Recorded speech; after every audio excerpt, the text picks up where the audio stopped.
Afinal, por que Zoro sempre se perde em One Piece? Roronoa Zoro certamente é um dos personagens mais populares de One Piece de Eiichiro Oda. Ele sonha em ser o melhor em sua classe, ou seja, se tornar o espadachim mais poderoso do mundo, ficando acima de Ao longo da obra, o personagem Roronoa Zoro já nos foi apresentado diversas vezes como alguém que tem um péssimo senso de direção. Ao contrário de Nami, que é uma exímia navegadora e consegue navegar apenas sentindo a brisa do vento, Zoro nem mesmo com uma pessoa ia dizendo as orientações consegue seguir o caminho correto. Parece a cada arco que passa, o personagem arranja uma nova forma de se perder, atingindo o ápice em Wano, quando ele consegue se perder mesmo estando parado em cima de um animal.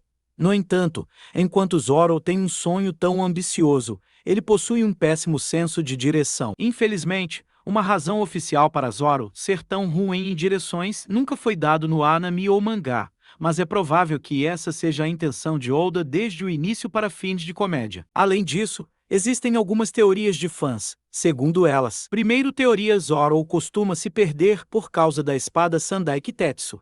Depois que ela foi recuperada em Logtown, ele frequentemente se perdia e a razão seria porque a espada é amaldiçoada. A maldição não traria a morte de Zoro, mas eliminaria seu senso de direção. Segundo esta teoria, Kitetsu influenciaria seu usuário a perder para um lugar onde teria seu fim trágico. Porém, isso não afeta tanto Zoro. Ele perde-se, contudo, como a sua sorte é maior do que a maldição, ele não tem um fim trágico. Ao longo da obra, podemos ver que o seu senso tem piorado bastante. Isso nos mostra que a maldição do Sandai talvez esteja a aumentar, e assim, ele tem mais facilidade em se perder. Entendemos. E como podemos ter tanta certeza disso? Pelas evidências que nos são mostradas na obra. Primeiro, Zoro nunca se perdeu antes de ter um Sandai Kitetsu. Se você ler desde o capítulo 3 até o capítulo 97, é notório que ele nunca se perdeu. Até mesmo, na Vila Sioak, no capítulo 29, o espadachim consegue chegar a um local combinado sem ter seguido ninguém. Enquanto Luffy é nos apresentado como perdido, mas no final também chega ao local. A primeira vez que Zoro se perde foi em Little Garden, enquanto competia com o Sanji para ver quem pegava o maior dinossauro. Nesse momento ele já tinha um Sandai. Estas claras evidências mostram-nos que Roronoa perde-se por causa da sua amada espada Sandai. Segundo teoria é que o Zoro é guiado pelo seu espírito e sempre está indo atrás de realizar seu objetivo.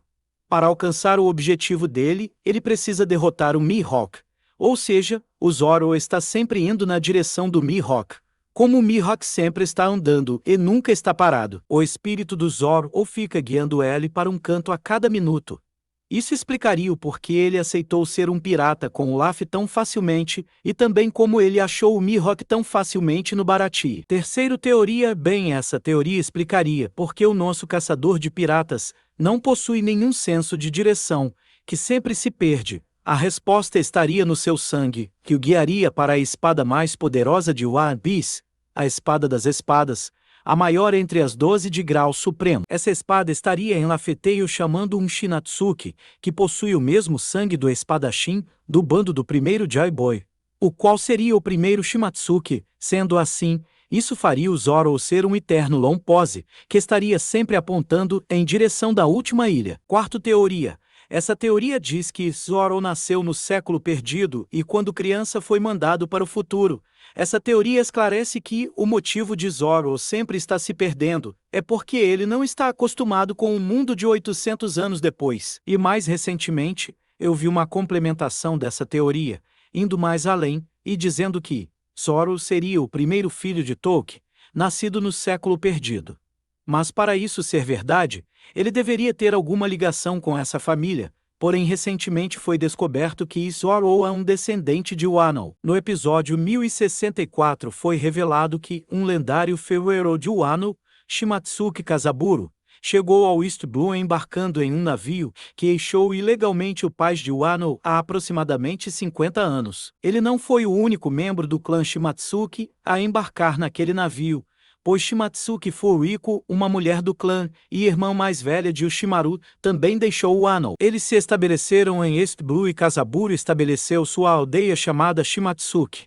Furiko se casou com um espadachim que atendia pelo nome de Roronoa Pinzoro, que é o avô de Zoro. No entanto, o mais provável mesmo é que tudo se trata apenas de piada, e isso é apoiado por uma fala de Nami, que Zoro não conhece nenhum sentido de caminho e direção do vento, por isso ele se perde mesmo em uma estrada reta.